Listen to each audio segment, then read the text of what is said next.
लागले होते. तसेच आज दुर्घटना घडली. कधीच आपण अपेक्षा नाही करू शकतो अरे गॅस धडकेल, हे होईल, प्रेडिक्शन कशाची.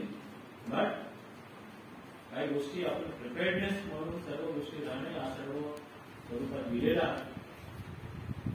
आणि आपण फायर ऑफिसर असेल, डिझास्टर मॅनेजमेंटचे अधिकारी असतील, त्या दिलेल्या सूचना 100% अनुपालनामध्ये आणतील. आणि परत एकदा हा दुर्घटना झाली विसरून नाही जायचं, आठवणीत राहायचं आपण काय केलं, कोण कोण काय केलं होतं, कोणाची काय जिम्मेदारी होती. ज्या जिम्मेदारी तुझी जे आहे तू ते व्यवस्थित सांभाळ. आणि यावेळेला MIDCचे अधिकारी होते, पोलीस कॉटनचे होते, बजाजचे होते, सर्व लोक शहराच्या ज्या ज्या ठिकाणी ज्या ज्या लोकांकडे तकनिकी स्किल होत्या, टेक्निकल स्किल होते किंवा मनुष्यबळ होते किंवा मशीन्स होत्या, त्या सर्व त्या घटनामध्ये अंमलात आणलं आणि त्या व्यवस्थित रीतीने पार पाडून आपण सुखरूप या शहराचं छत्रपती संभाजीनगरचा सुरक्षित ठेवण्याच्या जे सर्व लोकांनी जे झेंडा उचललेला आहे त्या सर्व लोकांना परत एकदा नमन करतो.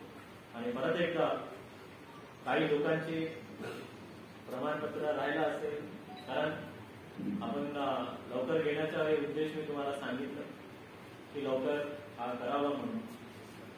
परत दुसऱ्यासाठी तयार राहायचं, म्हणजे तरी तो असे म्हणून नाही, परंतु होणे ना होणे आपल्या हातात नाही.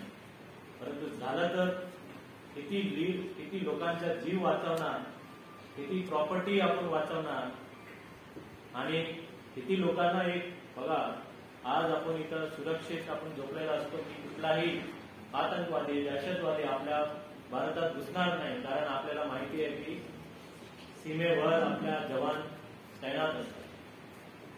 तसेच या शहरामध्ये आग लागण्याचे काही घटना असतील किंवा काही दुर्घटना असेल, ते निवांत लोक याच्यासाठी झोपू शकतो की माझा आग सेवाचा कर्मचारी 24/7 जागे असतो, सज्ज असतो, फिट असतो, तयार असतो. हा त्यांना विश्वास आहे.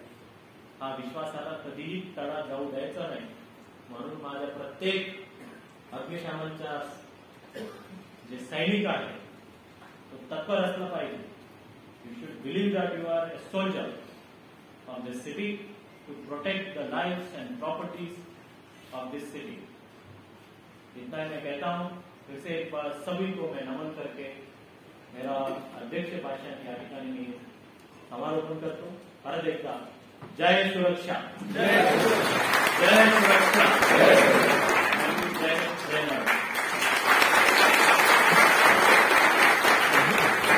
बरोबर आभार सर. ही सगळी